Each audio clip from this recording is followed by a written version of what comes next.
सुप्रभात पिला माने आज गणित क्लास को तुम मानक स्वागत। आज आम सरल सह समीकरण समाधान एक पद्धति जहाँ को प्रतिकल्पन पद्धति आम कहे से विषय आलोचना करिबा। ये प्रणाली कौन आपको केमिति ए विषय समाधान करिबा। प्रतिकल्पन प्रणाली गोटे एभली प्रणाली जहाँ को प्रत्येक पिला अति सहजरे बुझीपारे एवं लिखिपारे मध्य। तो y minus 4x is equal to 0 ठीक अच्छे। जो क्वेश्चन तुम पावर पॉइंट रे दिया जाइए से गुटिक मुझे तुमको ये बुझेबा को चेष्टा कर। 3x plus y plus 21 is equal to 0 सरल सह समीकरणटी को प्रतिकल्पन प्रणाली रे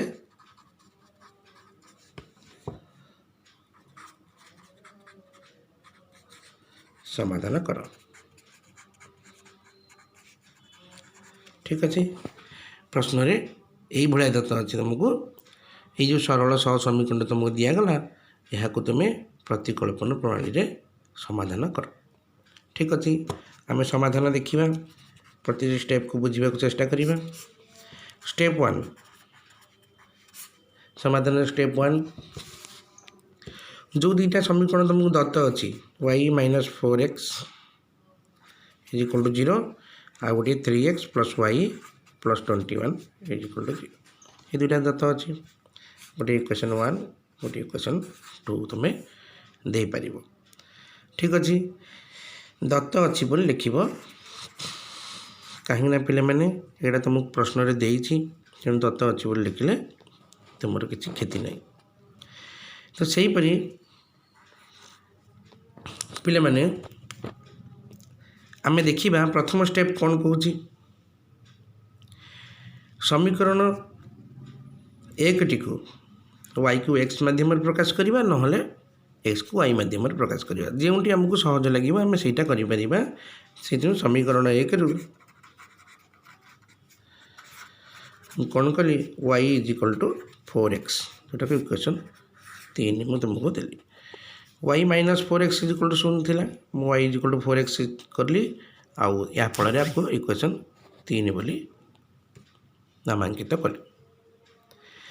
तापर स्टेप 2 को चली आस जीवा। स्टेप 2 रे कौन करिवो ये जो y रो मान ठीक अच्छे को एक समीकरण 2 रे प्रयोग करिवा। समीकरण 2 रे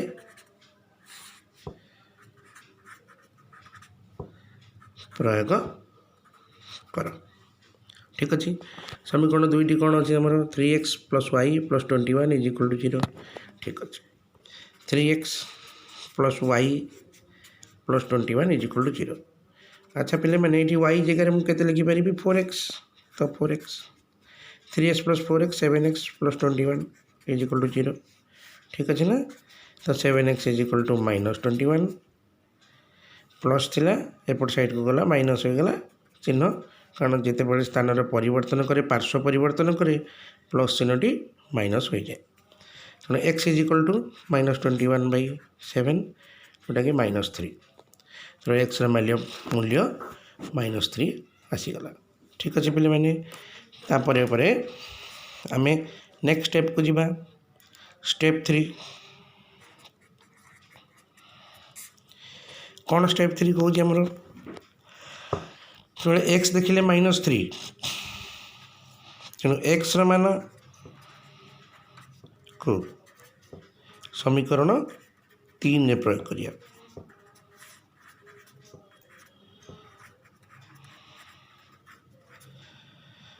ठीक अच्छे ना।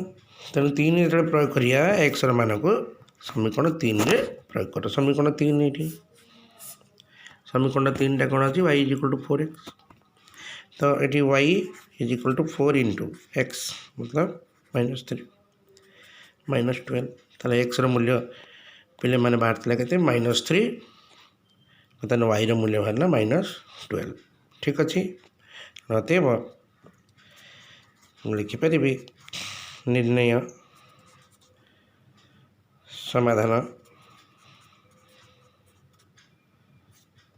-3 -1 ପ୍ରଥମଟି x ପାଇଁ ଦ୍ୱିତୀୟଟି y ପାଇଁ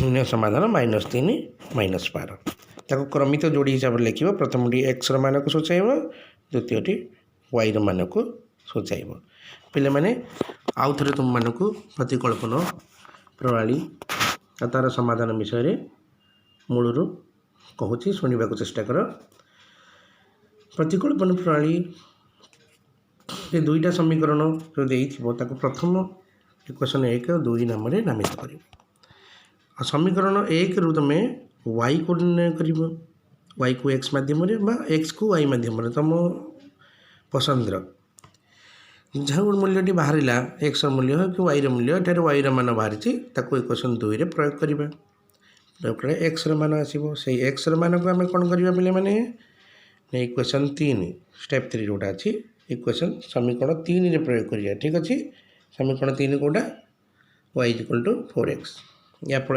3x + 4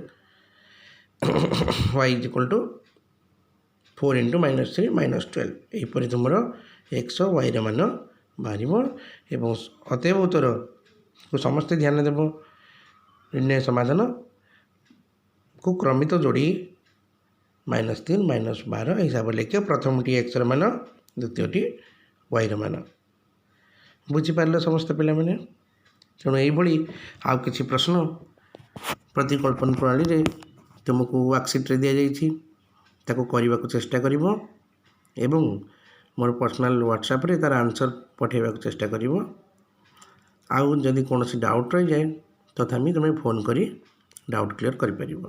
धन्यवाद।